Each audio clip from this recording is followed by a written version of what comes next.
صباح الخير، معلش اتأخرت عليكم في الفيديو عشان أول ما حملت البرنامج ولسه صاحي من النوم الصراحة. المهم نبتدي البروجكت بتاعنا. نوعية أكاديمي،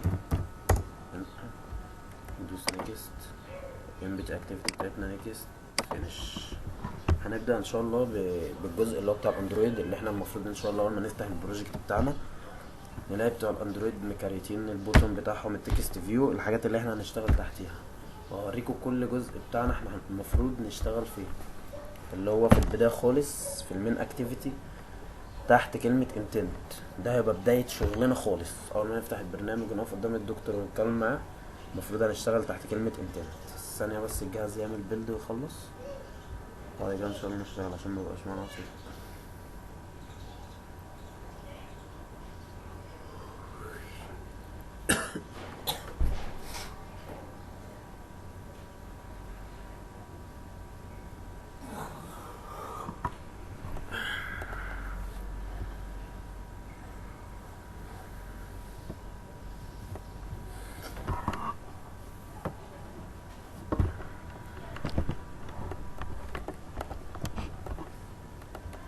خلص جينا في الريسورسز، نيجي هنا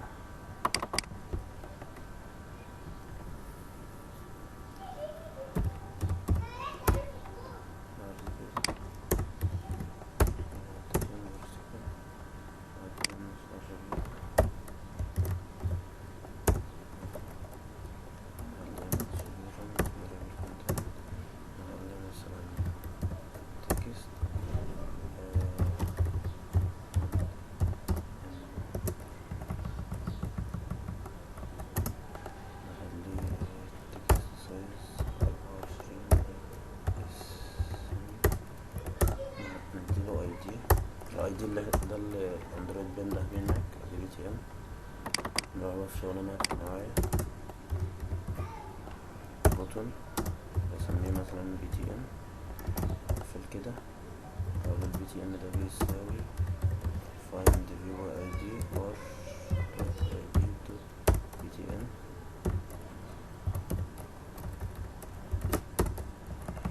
بنزل هنا بقول له البي تي ان ده دوت set on click listener، قلت له حاجة اسمها new on. لحد دلوقتي ده كله مش شغلكوا، ده شغل اندرويد. اديله حاجة اسمها intent من بداية هنا بقى، ده اللي هنشتغل عليه. الانتنت ده اللي هو كود الربط اللي بينقلني من صفحة لصفحة. اول ما نفتح البرنامج ونقف قدام الدكتور، اول حاجة عندنا تيجي عليها الانتنت ده. هنشوف هو مسميه ايه. مثلا هنا انا هسميه اي بيساوي نيو انتنت، واديله اسم الصفحة اللي انا واقف فيها اللي هي المين اكتيفيتي دوت زيس كوما. المفروض هديله صفحة تانية يروح لها. هنعمل نيو اكتيفيتي امبيد اكتيفيتي، اي صفحة ماشي من تو اكتيفيتي، ملناش دعوة بالاسماء دلوقتي، ما شغلناش احنا الكلام ده، شغل اندرويد. هنقول من تو اكتيفيتي دوت كلوس. لحد كده كويس جدا. احنا هنا المفروض ناخد الاسم ده مهما كان بقى، مسميه اي اسم كبير صغير مش هيفرق معانا، احنا هنتعامل مع الاسم بتاع الانتنت ده. هناخد اسم الانتنت مثلا اي دوت، هنتعامل بحاجه هو اول حاجه طلعها لنا في الديكلاريشن اسمها بوت اكسترا، ندوس عليها. بوت اكسترا دي بتاخد حاجه اسمها كي وفاليو. احنا مش هيفرق معانا الكلام ده. اول حاجه هديله سترينج نيم، اللي هو هنعمل كده علامتين تنصيص ونكتب بين علامتين التنصيص دول حاجه اسمها كي، نطلع بره كوما، نكتب بقى الاسم اللي احنا اتفقنا عليه admin underscore key. احنا ممكن طبعا نسميها اي اسم، بس عشان احنا خلاص ايه اتفقنا على حاجه. هو ليه هنا مديني ايرور ومش شايف الكلمه دي، متضايق منها لان انا هنا معرفتهاش فوق تحت البابليك. باجي هنا اعرفها اقول بابليك static final انت. ايه انت ده؟ انت ده يعني انتجر. انا كده هتعامل هنا مع حاجه اسمها انتجر لان ده يعتبر عندي اي دي، ومفيش اي دي بيبقى كلام عباره عن ارقام 1 2 3. هو هيتعامل مع الانتجر ده. اقول له الانتجر بتاعك اسمه ادمن كي، اديله اي فاليو بقى، مثلا نديله ايه، اي قيمه، صفر مثلا. هنقفل بسيميكون. لحد كده كويس. نروح نعمل نيو جافا كلاس، اللي دي الصفحه بتاعتنا اللي احنا هنكتب فيها بابليك ستاتيك فاينل مش عارف ايه نود، اللي انا بقول له الحقل ده اللي هتتعامل معاه. نسميها مثلا اي اسم، فاير بيز. باجي اكتب هنا، طبعا اتدربت على الكلام ده كتير، بابليك ستاتيك فاينل. بس هنا بقى بديهوله سترينج لان هو هيجيب لي كلام، وهسميه admin underscore قلنا ايه نود يساوي علامتين تنصيص. برضو الاسم اللي احنا هنكتبه في الفاير بيز كابيتال او سمول مش هيفرق معانا، بس المهم نكتبه هنا بين علامتين التنصيص ده زي ما احنا كتبناه هناك. اخر خطوه بقى ودي اللي انتوا عايزين تعرفوها اللي هي بتاعت اف، هنيجي هنا activity empty activity نسميها ايه داتا. تبقوا قايلين داتا ماشي، نخليها داتا فينيش. انا عايز اعمل ايه في الداتا دي؟ الداتا دي هديله شويه قواعد يمشي لي عليها. اقول له مثلا لو عندك حاجه اسمها ادمن كي روح اندهلي عليها، عندك حاجه اسمها ادمن جروب روح اندهلي عليها. بديله الشرط بتاعي، لو عندك حاجه اسمها ادمن نود هاتالي، حاجه اسمها جروب نود هاتالي. بقى اعمل هنا حاجه اسمها ايه، ده برضو ده المفروض يبقى شغل اندرويد، بس برضو خلوكوا على علم بيه. هنخش هنا في حاجه اسمها activity xml، نخلي دي linear عشان ينزلهم لي تحت بعضيهم، orientation بvertical. ننزل هنا احنا عايزين نصين، يعني عايزين هنا هنعمل تكست فيو، هنا ده اللي هنقعد يبقى فيه كلمه ثابته هنا في النص، مثلا الاداره الاسر. وهنعمل حاجه تحت تكست فيو اللي هي مثلا هتبقى بطول الصفحه، دي اللي هكتب فيها الكلام اللي انا هغيره في الفاير بيز، يعني هخلي حاجه ثابته وحاجه تتغير. اعمل هنا مثلا تكست فيو ماتش بيرنت بيرابل كونتنت، اديله مثلا تكست، لا بلاش تكست لان هنعمل التكست هنكتبه هناك في قلب الكود. تكست سايز مثلا خليه 30 اس بي مش مهم، اهم حاجه نديله اي دي عشان نعرف ننده بيه عليه هناك. مثلا نخليه تكست فيو مثلا تايتل، ده التايتل اللي احنا هنكتبه فوق في الشاشه هنا اهو، بص حتى هو خد له مكان اهو تايتل. حاجه تانية بقى نخلي هنا تكست فيو ماتش بيرنت مثلا، هنا ماتش بيرنت، ونديله تكست سايز ب20 مثلا اس بي، ونديله برضو اي دي اسمه تي في مثلا، description مثلا description. بص خد هنا طول الصفحة. يبقى هنا اللي فوق ده اللي هيبقى مكتوب فيه النص، اللي انا مثلا الاداره الاسر الاقسام، الحاجه اللي هتبقى ثابته هنا. وتحت هنا هيبقى الكلام الكتير بقى الديسكريبشن بتاعنا. نرجع للداتا بتاعتنا، هنقول له هنا نعرف له الاول ان انا عندي حاجتين اسمهم تكست فيو. برضو ده كله مش شغلكم، بس يعني يا ريت تكونوا عارفينه، هما مش هيأثر معاكم في اي حاجه.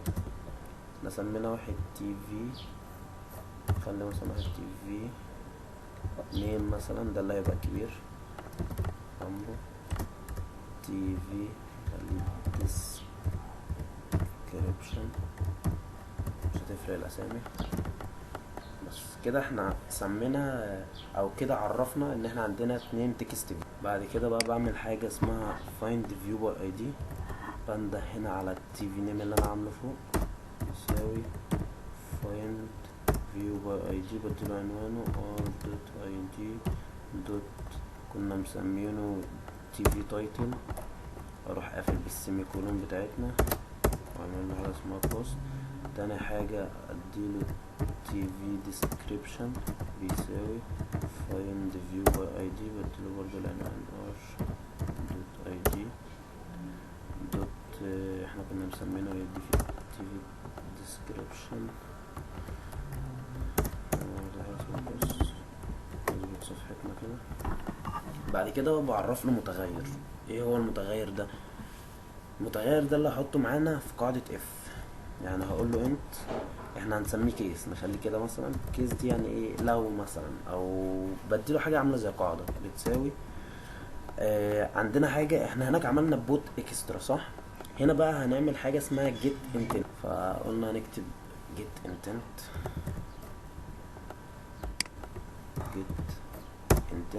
هناك كنا عاملين بوت اكسترا صح. هنقول له من هنا بقى ده كده اللي هناخد منه من الفاير بيز، يبقى get int extra. بديله نفس الكلام اللي كتبته هناك، ادي كي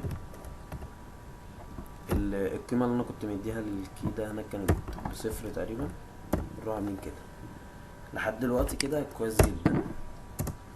هنديله بقى القاعدة الشرطية بتاعتنا اللي هي اف دي اللي هقوله لو عندك حاجة في المين اكتيفيتي اللي احنا عاملينها دي اسمها ادمن كي، هتروح للفاير بيز هتلاقي حاجة اسمها ادمن نوت كده، يبقى انت ماشي صح.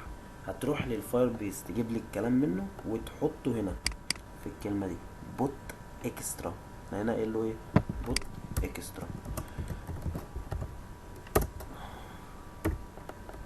ماشي لحد كده كويس جدا. هنيجي هنا في الداتا عايزين نكتب القاعدة الشرطية بتاعتنا، اللي هنا كتبنا القاعدة الشرطية بتاعتنا اف. هنعمل هنا حاجة اسمها كيس اللي احنا معرفينها فوق، يساوي يعني يساوي، يعني بقول له الكيس بتاعتنا دي روح بص في المين اكتيفيتي دوت في حاجة هناك اسمها ادمن كي. لو كلامي ده صح يعني انت هتروح هنا المين اكتيفيتي لقيت حاجة اسمها ادمن كي زي ما احنا نادين هنا عليها في الداتا، اعمل لي الشرط التاني. نفتح هنا قوسين كده ونكتب جواهم، بقول له الشرط الاولاني بتاعي اللي هو ايه. هنا بقى قلت لكم هنسمي حاجة جديدة يعني زي قاعدة كده جديدة هنسميها get مثلا data from fire base. get data from fire base. نفتح له قوسين ونديله هنقول له الداتا دي مثلا احنا كنا عاملينها فين، عاملينها في حاجه اسمها فاير بيز صح. نروح الفاير بيز بتاعتنا دوت احنا كنا مسمين هناك ايه ادمن نود. هو شايف اهو كل الكلام بتاعنا. بعد كده كده كويس جدا.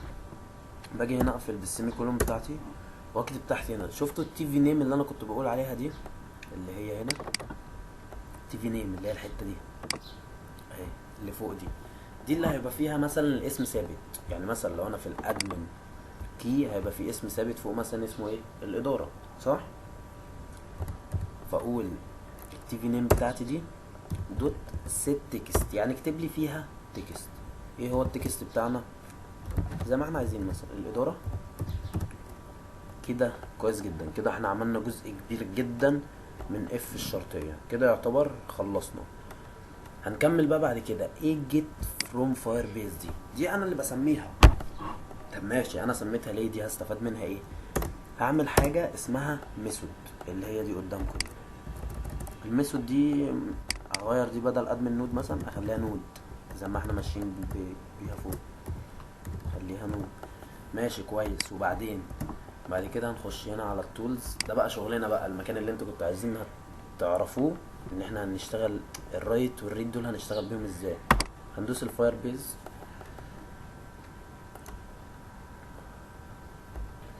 فتحنا هنا الفاير بيز. نخش على حاجه اسمها ريال تايم داتابيز اللي احنا هنشتغل بيها. طبعا الاول بقى هنعمل كونكت وهنعمل الكلام ده كله. قبل ما اعمل كونكت عشان ما اطولش عليكم الفيديو، هنا بيقول لي اكريت نيو فاير بيز بروجكت ولا تختار بروجكت من القدام. اقول له لا، كونكت تو فاير بيز اعمل لي كرييت لي بروجكت جديد. هو كده بقى كونكتد خلاص. هنعمل اد ذا ريال تايم داتابيز تو يور اب اللي هو هيضيف لي الكومبايل ده للجريدل بتاعي. اقول له accept changes. ده لو اتسالنا فيها احنا ليه عملنا الحركه دي، بدل ما نروح احنا هنا لحاجه اسمها الجريدل ونكتب بايدينا الكومبايل ده في اهو. هو ضاف واحد فاير بيز اهو، لسه هيضيف واحد كمان. بدل ما انا اكتبهم بايدي هو بيروح لوحده اوتوماتيك كده بيضيف التو كومبايلز دول عشان الفاير بيز يشوف الاندرويد ستوديو ويقدر يتعامل معاه. ثواني هنا بيعمل بيلد اهو. هنا هو ضاف الكومبايل بتاعه خلاص. ننزل هنا بقى الجزء بتاعنا اللي هو مكتوب عليه write to your database.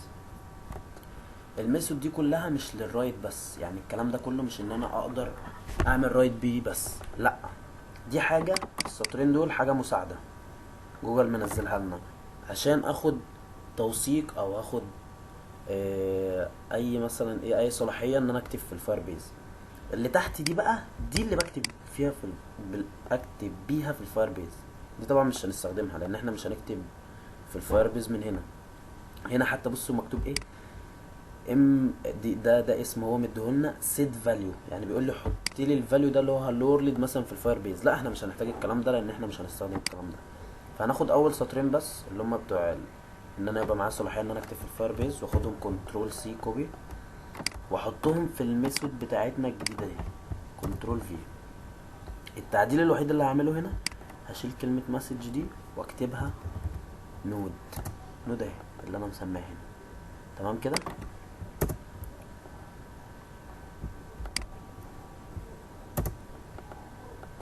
بس لحد كده كويس جدا. انا عملت دول ليه؟ عشان اقدر اقرا من الفاير بيز. كتبت دول ليه؟ دول لازم يتحطوا في قلب الفاير بيز عشان اعمل جيت انستنس اخد من الفاير بيز. الكود ده الوحيد اهو اللي انا واقف عليه اللي هو المكتوب بكلمه خضراء ده اللي بقدر اكتب بيه. بس احنا مش عايزين طبعا نكتب في الكود عشان الكود هيبقى صعب علينا، فنكتب في الفاير بيز احسن. نخش بعد كده في الريد. ده بقى الجزء بتاعنا او read from the database. كويس. هناخد الجزء ده كله واقول لكم هنعدل فيه في ايه، لان ده كله طبعا مش هنحتاجه. نعمل كنترول في هنا نزل لنا الكود ده بقى عبارة عن ايه لحد كده. تمام تقريبا خدنا الكود بتاع الريد حطيناه هنا. هنعمل ايه بقى هنا في الكلام ده؟ نشيل الكلام ده كله طبعا احنا مش عايزينه. الكلام بس بيعرفنا هنعمل ايه في الجزئيه دي.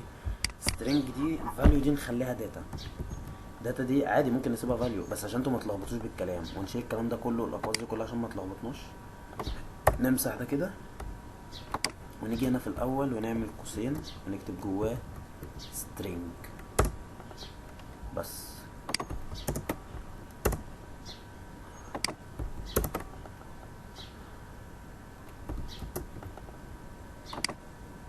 نشيل الكلام ده كله ملوش اي لازمه بالنسبه لنا. تمام كده. لحد دلوقتي قلنا هنعدل في كلمه فاليو اللي كانت هنا ونخليها داتا، ونشيل الكام سطر اللي كانوا في الاخر دول string فاليو ونخلي مكانهم نكتب string بين قوسين قدام. بعد كده هنعمل ايه؟ بعد كده هعمل حاجه هنا اسمها مثلا display description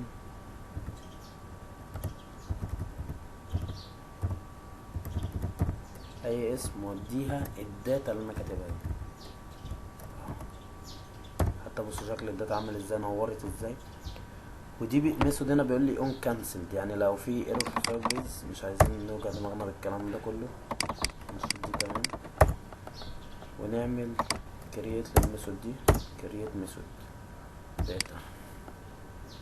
هنعمل ايه بقى بالميثود دي؟ الميثود دي هنقول له لو عندك حاجه هنا في الميثود دي بنعمل ايه؟ بقول له لو هديله قاعده شرطيه اف، بقول له اف الداتا لا تساوي نل، يعني لو الداتا بتاعتك مش فاضيه، نل دي يعني فارغ، اديله تي في ديسكريبشن بست تكست داتا اللي هي لي اوت.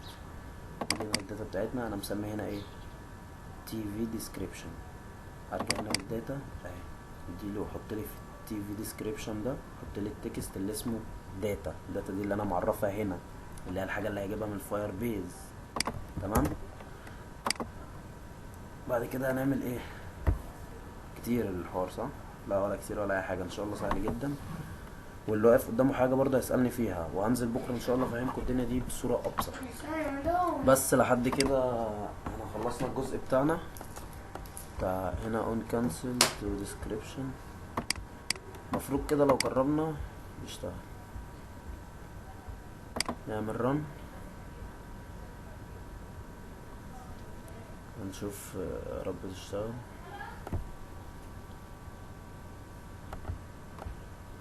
اوكي نختار الايميليتور بتاعنا فايربيز هنا داتابيز.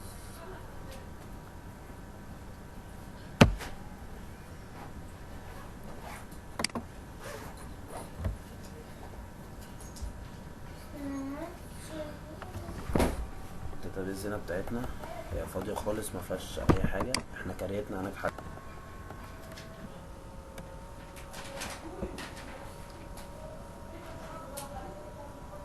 نكريت هنا ادمن، بس ثواني بس اللاب بطيء، ثواني بس كده.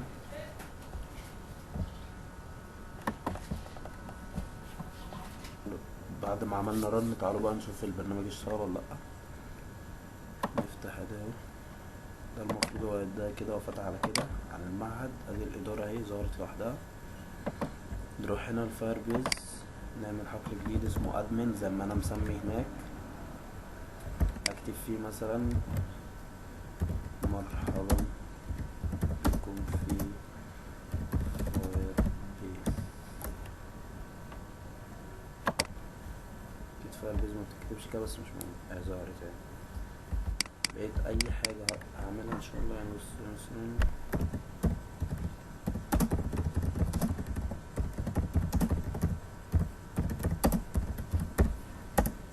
معدل ادرس النوعية جيزة كده كويس ان شاء الله. كده عرفنا ازاي نكتب في الفاير بيز. مسحنا الحقل ده خالص. نيجي نفتح هنا، المفروض يختفي بس الايميليتر بطيء. هنطلع ونيجي نخش تاني، مفيش حاجة. بس كده نيجي هنا بقى نكتب اي كلمة تانية، مثلا جروب.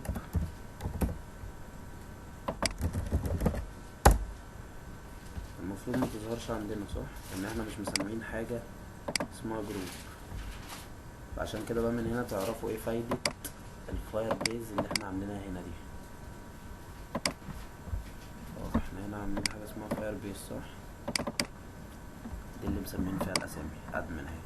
فما بتشتغلش هناك لما بكتب له كلمة ادمن دي. انا عارف اني مش عارف اشرح، بس يا ريت تكونوا فهمتوا مني.